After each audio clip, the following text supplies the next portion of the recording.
अगर आपने पौधे लगाए हैं, बेलदार सब्जियात लगाई हैं और उसके ऊपर आपका फल नहीं लगता, पौधे के ऊपर जो हमारी बेलदार बेलें होती हैं उसके ऊपर फल नहीं लगता, फ्लावर्स आते हैं और गिर जाते हैं, तो आज मैं आपको उसका एक ट्रिक बताने लगा हूँ।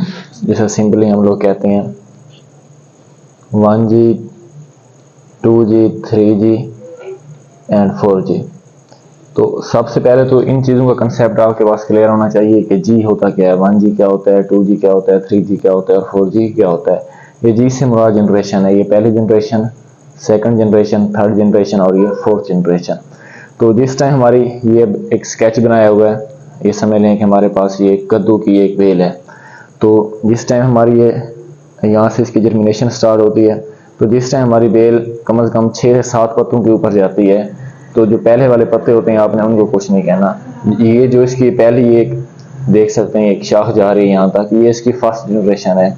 जो पहली जनरेशन होती है उसके ऊपर जो मेल्स फ्लावर्स की तादाद होती है वो बहुत ज़्यादा होती है बनिस्बत फीमेल्स फ्लावर्स के।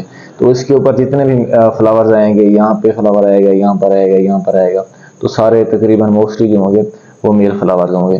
तो आप इसको आपने दूसरी जनरेशन में किस तरह कन्वर्ट करना है, तो जिस टाइम 5 से 6 पत्ते आपने छोड़ देने हैं, उसके बाद आपने मज़ीद 5 से 6 पत्ते छोड़ देने हैं, मीन के 10 से 12 जो पत्ते हैं, उसके बाद आपने अब यहाँ पर पत्ते ये ज़्यादा बन गए हैं, तो आपने उसके बाद यहाँ से ऊपर से इसको आपने पिंच कर देना है। जिस टाइम यहाँ से आप इसको पिंच करेंगे तो फिर यहाँ से 2 से 3 शाखें निकलेंगी। आपने नीचे यहाँ से किसी भी शाख को नहीं निकलने देना। यहाँ से आपने 3 शाखें लेनी है, अभी आपको बताता हूँ। एक शाख आपकी ये आ गई, दूसरी शाख आपकी ये आ गई और तीसरी शाख आपकी ये आ गई। अब ये 3 शाखें हैं, तो इसको हम लोग क्या बोलेंगे, ये हमारी 1G थी, मीन के फर्स्ट जनरेशन थी, ये हमारी 2G, ये हमारी जितनी भी शाखें आ गई हैं ये 2G की आ गई हैं। जो 2G मीन के सेकंड जनरेशन है, इसके ऊपर भी जो मेल फ्लावर की तादाद होती है वो ज़्यादा होती है, या फिर समझ लें कि 50-50 होती है। जितनी मेल फ्लावर की तादाद होती है उतनी फीमेल फ्लावर्स की तादाद होती है। तो उसके ऊपर यहाँ पर जो इसके हर पत्ते के साथ फ्लावर्स आएंगे उसमें मेल फ्लावर्स भी होंगे, फीमेल फ्लावर्स भी होंगे। तो अब आप चाह रहे हैं कि हमारे जो पौधा है उसके ऊपर ज़्यादा से ज़्यादा फीमेल्स फ्लावर्स हैं, ताकि जो हमारा ये पौधा है उसके ऊपर ज़्यादा से ज़्यादा फ्रूटिंग है। तो फिर आपने क्या करना है, आपने 2 शाखें हैं, ये जो हमारी 2G वाली 2 शाखें हैं, इसको आपने फिर यहाँ से पिंच कर देना है।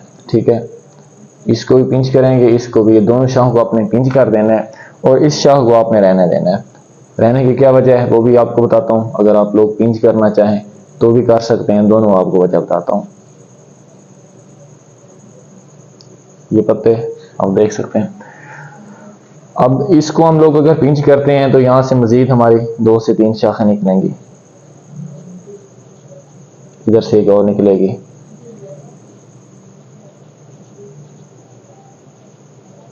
अब ये जो हमारी थर्ड जनरेशन है इसके ऊपर मोस्टली, बल्कि जितने भी शाखें फ्लावर्स आएंगे वो फीमेल्स फ्लावर्स होंगे। अब उनको पोलिनेशन के लिए फीमेल्स फ्लावर्स को मेल फ्लावर की ज़रूरत पड़ेगी। तो यहाँ पर कुछ हमारे मेल फ्लावर मौजूद थे और एक ये 2G जिसको हमने पिंच नहीं किया था, बल्कि ये हमारी ऑलरेडी जो शाख है ये आगे जा रही है। तो ये वाले जो हमारे मेल्स फ्लावर्स, ये हमारे जो फीमेल्स फ्लावर्स होंगे। इसकी वजह से जो हमारी ये वाली थर्ड जनरेशन है, अब ये हमारी 2G जनरेशन आ गई यहाँ तक, ठीक है, ये हमारी थर्ड जनरेशन है। जो थर्ड जनरेशन होगी इसके ऊपर हमारे सबसे ज़्यादा जो हमारे होंगे, आप लोग बेल वाली, अगर आपके पास कोई भी सब्ज़ी है, चाहे वो तोरी है, खीरा है, करेला है, मीन के इससे रिलेटेड जो बेल के ऊपर लगती हैं सब्जियात, अगर उनमें से जो भी आपके पास होंगी तो उनमें से इसके ऊपर सबसे ज़्यादा आपका फ्रूट आना है। अब इसके बाद हम लोग 4G पे भी जा सकते हैं, लेकिन हमारे पास ये पौधा एक है। 4G के पास जाएंगे, उसके बाद 5G पर भी जा सकते हैं, लेकिन उसके बाद फ्रूट इस पौधे के ऊपर इतना ज़्यादा आना है कि जो आपका फ्रूट है वो मैच्योर नहीं हो पाएगा, वो छोटा रह जाएगा, साइज में छोटा रह जाएगा। अगर अब आप इस 3G को 4G में कन्वर्ट करना चाहते हैं तो इसको यहाँ से पिंच करेंगे, इसके ऊपर यहाँ से मज़ीद शाखें निकलेंगी, यहाँ से जो शाखें निकलेंगी इनके ऊपर भी हमारा जो होगा वो फीमेल फ्लावर्स ही आएंगे। तो मीन के यहाँ से ये 4G हो गया, ये भी 3G था। तो यहाँ से अगर हम इसको पिंच करते हैं तो यहाँ से जो दूसरी शाखें निकलेंगी ये सिर्फ आपको समझाने के लिए मैं बेल के पास नहीं ले गया, बल्कि आपको इधर ही समझा रहा हूँ ताकि कंसेप्ट आपका क्लियर हो। तो ये आपका 4G है। इस तरह आप अपने बेल को 4G तक भी ले सकते हैं। जी सिमिलर जनरेशन है कि फर्स्ट जनरेशन थी, सेकंड, थर्ड और फोर्थ, इस तरह अब जिसके बाद जैसे जैसे जो नई जनरेशन आती रहेगी उसके ऊपर जो लगेंगे वो हमारे जो फूल हैं, जो हमारा फ्रूट है वो ज़्यादा लगेगा। तो इसके लिए आपने एक दो जो आपके पास ये शाख है, जैसे कि ये 2G वाली है, हमने इसको पिंच नहीं किया था, इसके ऊपर मेल फ्लावर्स आएंगे, यहाँ पर भी मेल फ्लावर्स होंगे ताकि इनकी जो पोलिनेशन है वो अच्छी तरह हो जाए। ये तो हो गई एक बेल की बात। अगर आपके पास ज़्यादा है, अगर आपके पास 10 से 15 बेल्स लगाई हुई हैं या फिर आपने कमर्शियल बेस के ऊपर लगाया हुआ है, तो फिर आपको क्या करना चाहिए? फिर आपने इस तरह करना है कि अगर आपके पास 15 से 20 बेलें हैं या फिर आपने बहुत ज़्यादा इसकी लगाई हुई है, तो फिर हर 8 से 10 बेल की आपने इसके ऊपर कटिंग करनी है, 2G और 3G कटिंग करनी है, और हर 8 से 10 बेल के बाद आपने एक पौधे को वैसे ही रहने देना है। जैसे अगर आपने इसकी देख लें, अगर आपने इसकी पिंचिंग कर ली है, कटिंग कर ली है, इसको 3G पेपर लेकर आए हैं, तो जो आप इसके बाद अब आप लोग जाएंगे मीन के 8 पौधे की इस तरह कर लेंगे, तो जो 9वां पौधा होगा आपके पास, आपने 9वें पौधे को बिल्कुल वैसे ही रहने देना है ताकि उसके ऊपर मेल फ्लावर ज़्यादा से ज़्यादा आए, और जो हमारे ये 7 से 8 थे इसके ऊपर फीमेल्स आएंगे और हमारा जो फ्रूट होगा वो ज़्यादा से ज़्यादा बनेगा।